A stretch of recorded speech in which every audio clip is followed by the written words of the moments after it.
Okay friends, in previous lecture we are discussed about the some branches of biology including physiology, genetics, then anatomy, histology and cytology या सर्व branches बद्दल आपण terminology आपण discuss previous lecture मध्ये केलेली आहे. याच्याशिवाय जो 11th आणि 12th आपला सिलेबस आहे त्यांच्यामध्ये इन्क्लूड होणाऱ्या आज काही नंतरच्या ब्रँचेसवर आपण आज डिस्कस करणार आहेत. पण यापैकी जेवढ्या काही आपण डेफिनेशन्स घेतलेल्या आहेत त्या चांगल्या लक्षात ठेवायच्या. फर्स्ट डेफिनेशन आपण सायन्सची घेतलेली आहे, दुसरी डेफिनेशन आपण बायोलॉजीची घेतलेली आहे आणि मेन त्याच्या दोन ब्रँचेस ज्याला बॉटनी आणि झुलॉजी. याच्यामध्ये इन्क्लूड होणाऱ्या परत आपण 5 ब्रँचेसमधील मेटाबॉलिक ॲक्टिव्हिटीचं स्टडी फिजिओलॉजीमध्ये केलं, हेरिडिटी आणि व्हेरिएशनचं जेनेटिक्समध्ये स्टडी करतो आपण, इंटरनल स्ट्रक्चरचं ॲनाटॉमीमध्ये स्टडी केलं आपण, डिफरंट टाईप टिश्यूचं हिस्टॉलॉजीमध्ये आणि सेलची एंटायर लाईफ हिस्ट्री स्टडी ज्या ब्रँचमध्ये करतात त्यांना आपण सायटॉलॉजी किंवा सेल बायोलॉजी असं म्हटलं. याच्याशिवाय नेक्स्ट ब्रँच आहे त्या ब्रँचला म्हणतोय आपण इकॉलॉजी. याच्यानंतरची ब्रँच कोणती आहे? Ecology. So what is the definition of ecology?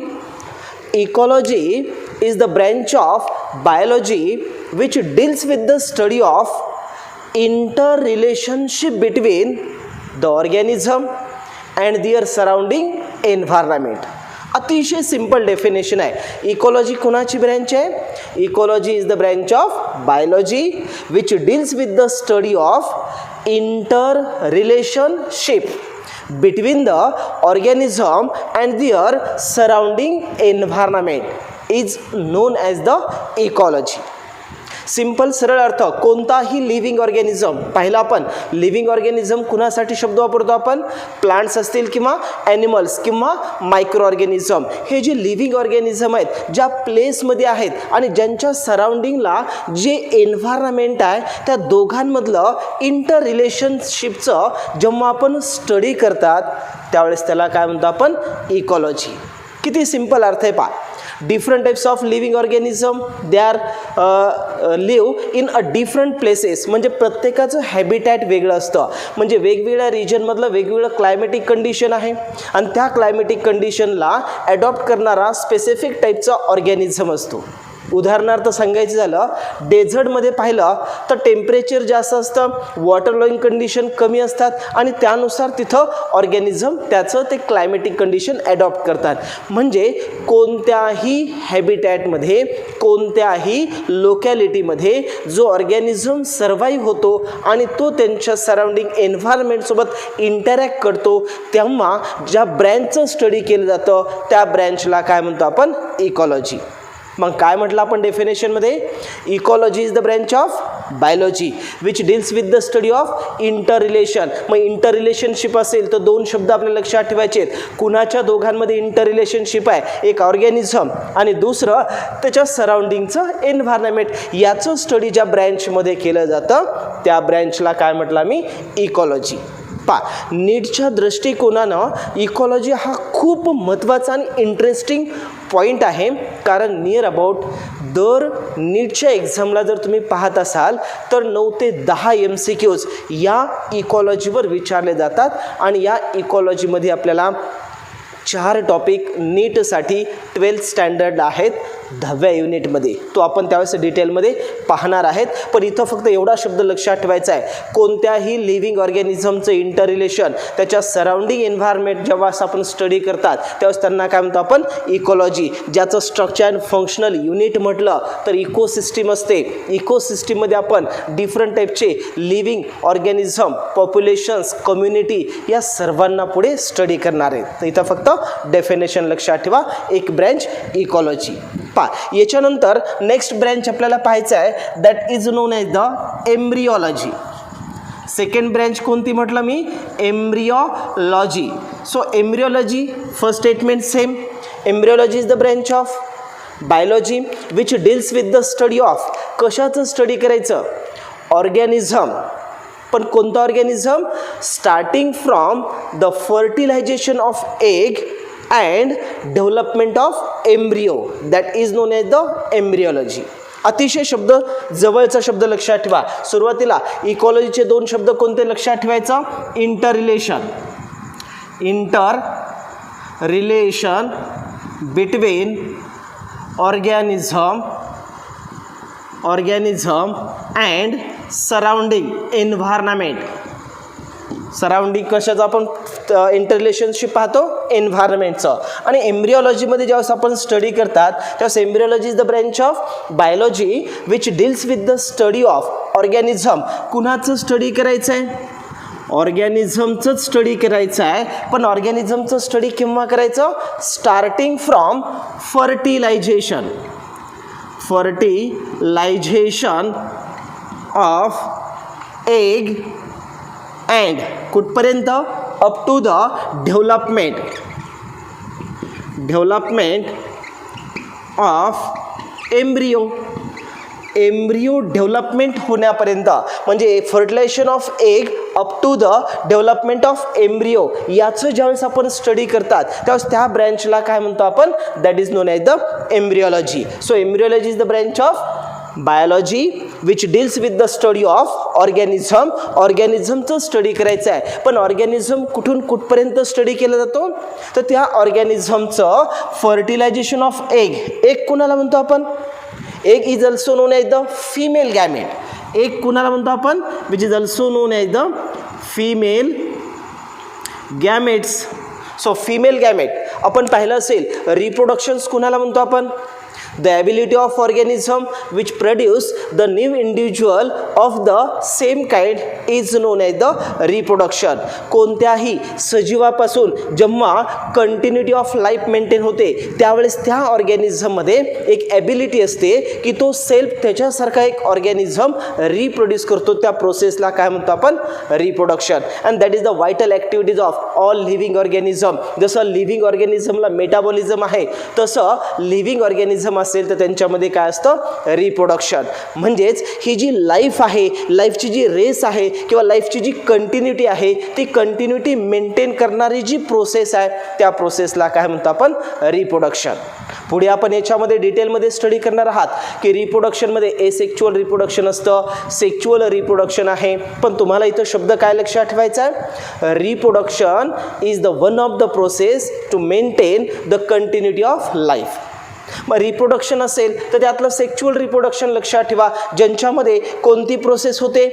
Fertilisation होतं. कुणाला म्हणतो आपण fertilisation? The process of fusion of male and female gamete. या ठिकाणी जर सपोज मेल गॅमेट्स आहेत आणि यांचं फ्युजन कुणासोबत होतं? Female gametes.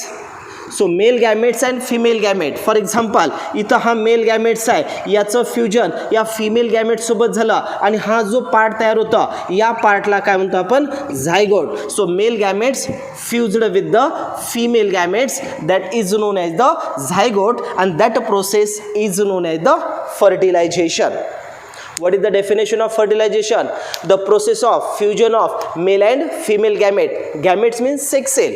जेव्हा मेल गॅमेट्स आणि फिमेल गॅमेटचं फ्युजन होतं त्यावेळेस त्या दोघांच्या फ्युजन होऊन जी सेल तयार होते त्या सेलला काय म्हणतो आपण? Zygote. And this is the first cell for all living organism. Suppose आपण ह्युमन बिंगचा आपला विचार केला तर जेव्हा मेल गॅमेट्सच्या ह्युमन बिंगच्या मेल गॅमेट्सला काय म्हणतो आपण? Male gametes is also known as the sperm. Female gametes is also known as the ovum, or which is also known as the egg. And whenever this sperm fused with the ovum to form the one of the part that is known as the zygote, and that zygote is the first cell and which is the starting the development of embryo. Zygote पासून गुणाची development होते? एम्ब्रिओची development होते. आता simple यांच्यातून फक्त काय लक्षात ठेवायचे? Definition. कोणते? एम्ब्रिओलॉजी. कुणाला म्हटलं मग embryology? Embryology is the branch of biology which deals with the study of organism, but starting from the fertilization of egg. What is meant by egg? Egg is also known as the female gamete. याचं fertilisation होणं म्हणजे fusion कुणाचं होणं? Mail gamete. मग male gametes आणि female गॅमेटचं fusion होतं, त्या प्रोसेसला काय म्हणतो आपण? फर्टिलायझेशन. आणि त्या प्रोसेसमध्ये जे तयार होतं त्या पार्टला काय म्हणतो आपण? झायगोट. आणि या झायगोट पासून पुढे काय डेव्हलप होत असतो? एम्ब्रिओ. मग झायगोट पासून जो एम्ब्रिओ डेव्हलप होतं त्याचं स्टडी ज्या ब्रँचमध्ये केलं जातं त्यांनाच काय म्हणतो आपण? एम्ब्रिओलॉजी. मग सिंपल वर्ड काय लक्षात ठेवायचं आपल्याला? The development of organism starting from zygote up to the embryo, this branch is known as the embryology. Human बिंगमध्ये प्रेग्नन्सी पिरियड ज्याला म्हणतो आपण किंवा जस्टेशन पिरियड, जेव्हा फर्टिलायझेशनपासून तो अप टू द 9 मंथमध्ये जी डेव्हलपमेंट होत असते मदरच्या युटेरसमध्ये, जो एम्ब्रिओ डेव्हलप होत असतो तो डेव्हलप होणारी ब्रँच म्हणजे कोणती आहे? एम्ब्रिओलॉजी. किंवा इन शॉर्ट लक्षात ठेवायचं, एम्ब्रिओ डेव्हलप होणाऱ्या प्रोसेसचं स्टडी ज्या ब्रँचमध्ये करतो आपण त्यांना काय म्हणायचं? एम्ब्रिओलॉजी. इथं आपल्या 2 डेफिनेशन झाल्या.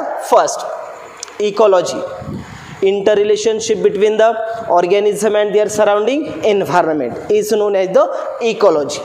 दुसरं पाहिलं आपण embryology, development of embryo starting from fertilization of egg म्हणजेच कोण? Starting from the zygote up to the embryo is known as the embryology. म्हणजेच ज्यावेळेस एम्ब्रिओचं स्टडी ज्या ब्रँचमध्ये करतात त्या ब्रँचला म्हटलं आपण एम्ब्रिओलॉजी. याच्यानंतर पहा तिसरी ब्रँच आहे ज्याला काय म्हणतो आपण? इव्हॉल्युशन. याच्यानंतर कोणती ब्रँच म्हटलं आपण? Evolution. So what is the definition of evolution? Evolution is the branch of biology which deals with the study of origin of life. Evolution मध्ये कशाचं स्टडी करतोय आपण? Origin of life. Origin of life म्हणजे कोणत्याही living ऑर्गॅनिझमचं जे starting किंवा life first कशापासून develop झाली आणि त्या लाईफपासून ग्रॅज्युअल चेंजेस होऊन जे डिफरंट टाईपचे कॉम्प्लेक्सिटी तयार झाली किंवा डिफरंट टाईपची जी बायोडायव्हर्सिटी तयार झाली किंवा कॉम्प्लेक्स लाईफ फॉर्म स्टार्ट झालं याला काय म्हणतो आपण? इव्हॉल्युशन. आणि यालाच जर सायंटिफिकली डिफाईन केलं तर 100% आपल्याला एक वाक्य लक्षात ठेवायला लागेल की evolution is the branch of biology which deals with the study of कशाचं स्टडी करायचं? Origin of life and gradual changes और transformed simple life into the complex life and their specialized form is known as the evolution. इव्हॉल्युशनमध्ये कोणत्याही living ऑर्गॅनिझमचं जे starting सुरुवात झालेली आहे त्यांना काय म्हणतो आपण? Origin of life. ॲक्च्युअल आपल्याला हा इव्हॉल्युशन टॉपिक स्टडी करायचा आहे ज्यांच्यामध्ये आपल्याला पाहायचं आहे की ॲक्च्युअल ही लाईफ फॉर्म कशी झालेली आहे. टॉपिकमध्ये आपण डिटेलमध्ये पाहणार आहेत. तुम्हाला माहिती असेल की फर्स्ट लाईफ कशामध्ये डेव्हलप झाली आहे? वॉटर बॉडीजमध्ये. म्हणजे सुरुवातीला काही केमिकल कंपोनंट्स एकत्रित आले ज्यांच्यापासून न्यूक्लिक ॲसिड तयार झालं, त्यांनी प्रोटीन तयार केलं आणि त्यांच्यापासून फर्स्ट सेल तयार झाली. आणि ती फर्स्ट सेल कशामध्ये तयार झालं? वॉटर बॉडीजमध्ये. आणि वॉटर बॉडीजपासून जे युनिसेल्युलर ऑर्गॅनिझम आहे यांच्यापासून मल्टी सेल्युलर ऑर्गॅनिझम म्हणजे एक साईडला प्लांट डेव्हलप होत गेले आणि दुसऱ्या साईडला ॲनिमल डेव्हलप होत झाले. म्हणजे आज जी आपण टोटल बायोडायव्हर्सिटी पाहत आहात या सर्वांची ओरिजिन एका सिंगल सेलपासून झालेली आहे. आणि त्या सिंगल सेलची ओरिजिन कशी झालेली आहे त्यांना काय म्हणतो आपण? Origin of life. म्हणजे या अर्थवर जी लाईफ फर्स्ट फॉर्म झालेली आहे त्याचं ओरिजिन काय आहे आणि तिथून ही बायोडायव्हर्सिटी कशी डेव्हलप झालेली आहे याचं डिटेल स्टडी ज्या ब्रँचमध्ये करतो आपण त्या ब्रँचला काय म्हणतो आपण? इव्हॉल्युशन. म्हणजेच तुम्हाला एक गोष्ट लक्षात ठेवायची आहे, जर आपण ह्युमन बिंगचं इव्हॉल्युशन पाहिलं तर ह्युमन बिंग हा मंकीपासून डेव्हलप झालेला आहे. म्हणजे आजचा जो मॉडर्न मॅन म्हणतो आपण तर तो इनिशियल स्टेजला पाहिलं तर तो मंकीपासून डेव्हलप झालेला आहे. मग मंकीपासून मॉडर्न मॅन ही जी डेव्हलपमेंट आहे ती ज्या ब्रँचमध्ये आपण स्टडी करतात त्या ब्रँचला काय म्हणतो आपण? इव्हॉल्युशन. मग इव्हॉल्युशनला इन शॉर्ट मराठीमध्ये आपण उत्क्रांती असं म्हणतात. म्हणजे एक लाईफ फॉर्म आहे, एक लाईफ फॉर्मपासून दुसरी लाईफ फॉर्म सिम्पलपासून कॉम्प्लेक्स तयार होणं. म्हणजेच सुरुवातीला युनिसेल्युलर ऑर्गॅनिझम तयार झाले, त्याच्यानंतर मल्टीसेल्युलर ऑर्गॅनिझम तयार झाले. प्लांटच्या बाबतीत बोलायचं झालं तर सुरुवातीला युनिसेल्युलर ऑर्गॅनिझम, यांच्यानंतर अल्गी डेव्हलप झाल्या, ब्रायोफाईट डेव्हलप झाले, टेरिडोफाईट डेव्हलप झाले, जिम्नोस्पर्म डेव्हलप झाले आणि टुडेज लाईफमध्ये जो मोस्ट वाईडली ग्रुप डेव्हलप झाला तो फ्लॉवरिंग प्लांट, ज्यांना काय म्हणतो आपण अँजिओस्पर्म. मग हे जे ग्रॅज्युअल चेंजेस आहेत, हे जे ट्रान्सफॉर्मेशन आहे simple form to complex form and they get specialized, that detailed study in those branch, that branch is known as the evolution. सरळ सांगायचं झालं तर अर्थवर लाईफची ओरिजिन आणि त्या ओरिजिनपासून हे डेव्हलप झालेले सर्व स्पेशलाइज्ड फॉर्म हे ज्या ब्रँचमध्ये स्टडी करतो आपण त्या ब्रँचला काय म्हणतो आपण इव्हॉल्युशन. ॲनिमलच्या बाबतीत झालं तर ॲनिमल पहा, युनिसेल्युलर ऑर्गॅनिझम तुम्ही फायलम स्टडी केले असतील, पोरिफेरा आहे, निडारिया आहे, सिलेंड्रेटा आहे. हे जे फायलम आहेत अस्केलेमेंथिस, प्लॅटेलेमेंथिस, ॲनेलिडा, हे जे काही फायलम डेव्हलप होत गेले आणि जे फायनली नॉन कॉर्डेट, कॉर्डेट आले आणि व्हर्टिब्रेट, हे जे काही सर्व लाईफ फॉर्म सेपरेट होत आलं तर ह्याला एक काय आहे ग्रॅज्युअल चेंजेस आहेत. म्हणजेच सुरुवातीला जी सिम्पल लाईफ फॉर्म होतं त्यांचंच कन्व्हर्जन किंवा ट्रान्सफॉर्मेशन कशामध्ये होतं कॉम्प्लेक्स लाईफ फॉर्म. म्हणून ओरिजिन ऑफ लाईफ याचं स्टडी करा. ओरिजिन ऑफ लाईफमध्ये जे सिम्पल फॉर्म होते त्या सिम्पल फॉर्मचं कन्व्हर्जन कशामध्ये होतं कॉम्प्लेक्स फॉर्ममध्ये होतं आणि कॉम्प्लेक्स फॉर्ममधून त्याचं स्पेशलाइज्ड ऑर्गॅनिझम किंवा स्पेशलाइज्ड फॉर्म तयार होतो. त्याच ब्रँचला काय म्हणतो आपण इव्हॉल्युशन. म्हणजेच जे पूर्वीचे पार्ट्स आहेत म्हणजे अल्गीपासून जरी ब्रायोफाईट डेव्हलप झाले तर अल्गी एज इट इज आहेत, डेव्हलपमेंट कुणाची झाली ब्रायोफाईटची. मंकीपासून मॉडर्न मॅन डेव्हलप झाला तरी कॉमन मंकी प्रेझेंट आहेत. म्हणजेच सिम्पल फॉर्मपासून ज्यावेळेस ग्रॅज्युअल चेंजेस होतात, ट्रान्सफॉर्मेशन होतं, हेरिडिटी चेंज होते, व्हेरिएशन चेंज होतं आणि कॉम्प्लेक्स ऑर्गॅनिझम तयार होतो आणि तो एक त्याचा स्पेशलाइज्ड फॉर्म तयार होतं. म्हणजेच तुम्ही पाहिलं असेल जवार प्लांट पाहिलं तर जवारच्या मेनी व्हरायटीज आहेत, राईस पाहिलं राईसच्या मेनी व्हरायटीज आहेत. ॲनिमलमध्ये सुद्धा जर आपण या ठिकाणी कोणताही ऑर्गॅनिझम पाहिलं तर त्याच्या डिफरंट टाईपच्या व्हरायटीज असतात, फॉर्म्स असतात. म्हणजे हे स्पेशलाइज्ड फॉर्म ज्यावेळेस सेपरेट होतात त्यावेळेस त्या ग्रॅज्युअल चेंजेसचं, त्या ट्रान्सफॉर्मेशनचं डिटेल स्टडी ज्या ब्रँचमध्ये केलं जातं त्या ब्रँचला काय म्हणतो आपण इव्हॉल्युशन. हाही टॉपिक आपल्याला डिटेल 12th स्टडी करायचा आहे. तर इव्हॉल्युशन नावाला तर लक्षात ठेवायचं, evolution is the branch of biology which deals with the study of origin of life and gradual changes or transformation of simple form into the complex form and they get specialized form that is known as the evolution. एका फॉर्ममधून origin होऊन एका simple फॉर्ममधून त्याचं conversion complex फॉर्ममध्ये होतं आणि तो organism एक specialised होतो आणि तो स्पेशलाइज्ड फॉर्म या डिटेल पार्टमध्ये ज्यावेळेस आपण स्टडी करतात त्यावेळेस त्याला काय म्हणतो आपण इव्हॉल्युशन. किंवा एक शब्दात लक्षात ठेवा origin of life and their gradual changes and to form the specialized form that is known as the evolution. तर इथं आपल्या 3 ब्रँचेस झाल्या. एक आहे ज्याला काय नाव दिलं आपण इकॉलॉजी, दुसरं पाहिलं आपण एम्ब्रिओलॉजी आणि तिसरं पाहिलं ज्याला म्हटलं आपण इव्हॉल्युशन. याच्यानंतर एक ब्रँच आहे ज्याला मॉलिक्युलर बायोलॉजी असं म्हणतात. याच्यानंतरची ब्रँच कोणती आहे मॉलिक्युलर बायोलॉजी. तर सिंपल डेफिनेशन्स आहेत. आता मॉलिक्युलर बायोलॉजी कुणाला म्हणतो आपण मॉलिक्युलर बायोलॉजी मीन्स बायोलॉजीची ब्रँच आहे. म्हणजे तिथं शब्द लक्षात ठेवायचं molecular biology is the branch of biology which deals with the study of different types of biomolecule. Molecular बायोलॉजीमध्ये कुणाचं स्टडी करतो आपण डिफरंट टाईप्स ऑफ बायोमॉलिक्युल्स. मग डिफरंट टाईप्स ऑफ बायोमॉलिक्युल्स यांचं स्टडी ज्या ब्रँचमध्ये करतो आपण त्यांना काय म्हणतो आपण मॉलिक्युलर बायोलॉजी.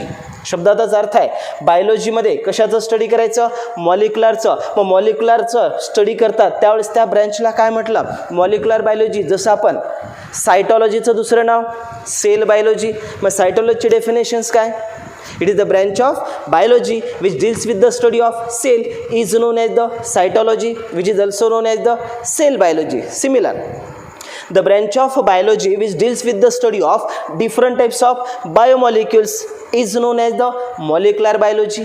आता तुमचा प्रश्न असा असेल की सर बायोमॉलिक्युल्स कुणाला म्हणायचं किंवा हे बायोमॉलिक्युल्स कोणते असतात, तर आपण पुन्हा डिटेलमध्ये पाहणार आहात की प्रत्येक सेलमध्ये जे डिफरंट टाईपचे केमिकल्स असतात, किंवा आपण जर आपला स्वतःच्या बॉडीचा विचार केला किंवा प्लांटचा विचार केला तर प्लांट्समध्ये किंवा ॲनिमल्समध्ये वेगवेगळ्या प्रकारचे मॉलिक्युल्स असतात, केमिकल कंपोनंट्स असतात. ज्यापैकी पहा आपल्या बॉडीमध्ये कार्बोहायड्रेट्स आहे, कार्बोहायड्रेट्स, किंवा यांच्यामध्ये काय आहे पुन्हा प्रोटीन्स असतात, प्रोटीन्स नंतर बॉडीमध्ये लिपिड्स आहेत, किंवा बॉडीमध्ये डिफरंट टाईपचे एन्झाईम्स आहेत. मग कार्बोहायड्रेट असतील, प्रोटीन्स असतील, फॅट्स असतील, लिपिड्स असतील किंवा डिफरंट टाईपचे एन्झाईम्स असतील, are those chemicals which is present inside the living cell. कुणामध्ये प्रेझेंट आहेत? Living cell or organism. Living ऑर्गॅनिझममध्ये जे डिफरंट टाईपचे बायोमॉलिक्युल्स आहेत आणि ह्या बायोमॉलिक्युल्सचं जेव्हा आपण डिटेल स्टडी करतात तेव्हा त्या ब्रँचला काय म्हणायचं? Molecular biology. पहा वेगवेगळ्या ब्रँचेस कशा डिफरन्शिएट होतात. सेलचं स्टडी केलं तर काय म्हटलं आपण? सायटॉलॉजी. मग सेलमध्ये काय पाहतो आपण?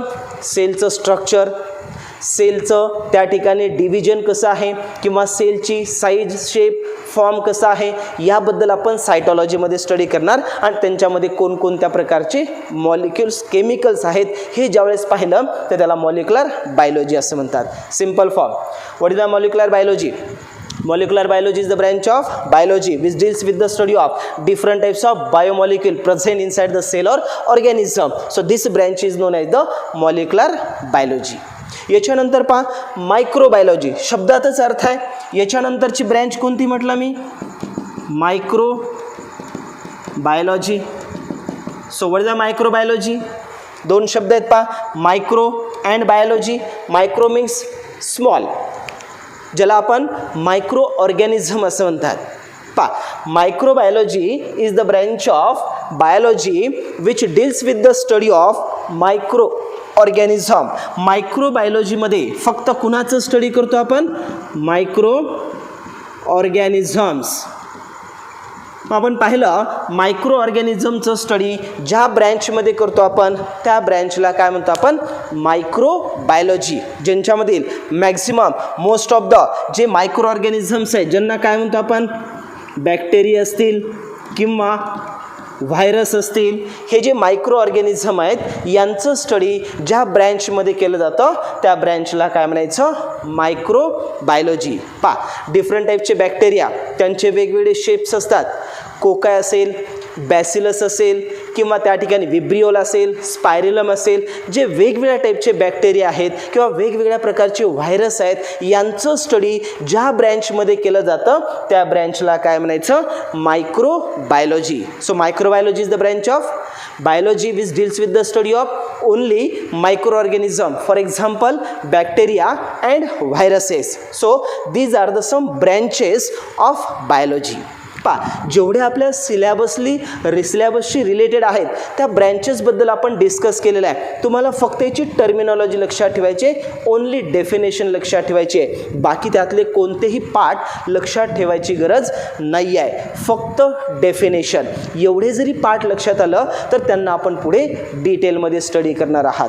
जेव्हा आपण सिलॅबसला स्टार्ट करतोय तेव्हा प्रत्येक एका ब्रँचवर आपल्याला 3, 4 किंवा 6, 7 टॉपिक स्टडी करायचे आहेत. तेव्हा ऑलरेडी त्या डेफिनेशन्स तुम्हाला लक्षात येतात. तर ब्रॉडली आपला सिलॅबस जिथं इन्क्ल्यूड केला आहे किंवा ज्याच्यात इन्क्ल्यूड केलं आहे तर त्या सर्व ब्रँचेसवर आपण सुपरफेशियली किंवा थोडक्यात टर्मिनॉलॉजीमध्ये डिस्कस केलं आहे. तर इन ब्रीफ या 3 लेक्चर्समध्ये तुम्हाला काय काय लक्षात ठेवायच्यात? Only definitions. तर आपण जेवढ्या काही डेफिनेशन्स कंप्लीट केल्यात तेव्हा सुरुवातीला डेफिनेशन तुम्ही तयार करायचे. सायन्स कशाला म्हटलं आपण? Science Science is the systematic knowledge based upon the facts obtained through the inferences with the help of actual observation and experiences is known as the science. दुसरी टर्म पाहिली आपण सायन्सचा डायरेक्टली कन्सर्न लाईफशी आला काय म्हटलं biology. So biology is the branch of science which deals with the study of living organism. परत बायोलॉजीच्या main 2 branches आहेत study of plant botany, study of animal zoology. आणि याच बायोलॉजीमध्ये काही सम ब्रँचेस आहेत ज्यांच्यामध्ये आपला सिलेबस एनक्लोज केलेला आहे. तर त्या ब्रँचेसमधील पहिली ब्रँच पाहिलं आपण फिजिओलॉजी. कशाचं स्टडी करतात करेक्ट लाईफ प्रोसेसेस किंवा मेटाबॉलिक ॲक्टिव्हिटीज. दुसरी ब्रँच पाहिलं आपण जेनेटिक्स. कशाचं स्टडी केलं आपण हेरिडिटी अँड व्हेरिएशन करेक्ट. याच्यानंतर आपण पाहिलं तिसरी डेफिनेशन ज्याला म्हटलं आपण anatomy internal structure of an organism. Cell cytology study of cell. Histology study of tissue. याच्यानंतर पाहिलं आपण embryology study of development of embryo starting from the zygote up to the embryo that is known as the embryology. याच्यानंतर पाहिले आपण ecology. इकॉलॉजीमध्ये कशाचं study करतात inter relationship between the organism and their surrounding environment ज्याला काय म्हटलं आपण इकॉलॉजी. आणि याच्यामध्ये ज्या स्मॉल डेफिनेशन्स आहेत स्मॉल ब्रँचेस आहेत त्यामधील 1-2 टॉपिकच्या अशा ज्याला आपण मायक्रोबायोलॉजी मायक्रो ऑर्गॅनिझमचं स्टडी करतात. डिफरंट टाईप्स ऑफ बायोकेमिकल्स असतात ज्या सेलच्यामध्ये carbohydrate protein fat lipids enzyme यांचं स्टडी करतात. त्यावेळेस आपण बायोमॉलिक्युल स्टडी करतात. आणि बायोमॉलिक्युलचं स्टडी ज्या ब्रँचमध्ये केलं जातं त्याला काय म्हणतो आपण molecular biology. Now these are the some branches of biology. याच्याशिवाय अजून काही ब्रँचेस आहेत पण त्याचं रिलेशन आपल्या सिलेबसशी नाही आहे म्हणून आपण इथंच जनरल लेक्चर जे आपण 3 घेतलेले आहेत ते जस्ट इंट्रोडक्शन्स अबाउट द बायोलॉजी. तर याच्यानंतरच्या नेक्स्ट व्हिडिओ लेक्चरमध्ये आपण ॲक्च्युअल सिलेबसला स्टार्ट करणार आहात. म्हणजेच 11th स्टँडर्डमधील एक टॉपिक आपण स्टार्ट करतो आहे आणि त्याच्यामध्ये आपण डिटेल त्या टॉपिकवर MCQ कसे येतात एक्झामला क्वेश्चन्स कसे विचारले जातात हे सर्व आपण नेक्स्ट व्हिडिओ लेक्चरमध्ये स्टार्ट करतो आहे. तर तुम्हाला लक्षात ठेवायचं आहे नेक्स्ट व्हिडिओ लेक्चरमध्ये जेवढे काही पार्ट्स आपण एक्सप्लेन करणार आहेत तो सिलेबस असेल आणि त्याच्यावर नीटवर MCQs येतात. आजपर्यंत 3 लेक्चरमध्ये जे जनरल इंट्रोडक्शन्स आपण पाहिलेलं आहे याच्यावर कुठेही नीटला क्वेश्चन विचारला जात नाही आहे किंवा हा सिलेबसचा भाग नाही आहे. बायोलॉजीबद्दलचं जस्ट इंट्रोडक्शन. नेक्स्ट व्हिडिओ लेक्चरमध्ये स्टार्ट करतोय आपण directly syllabus. Okay let us stop here. Now remaining part will be start in next video lecture. Thank you.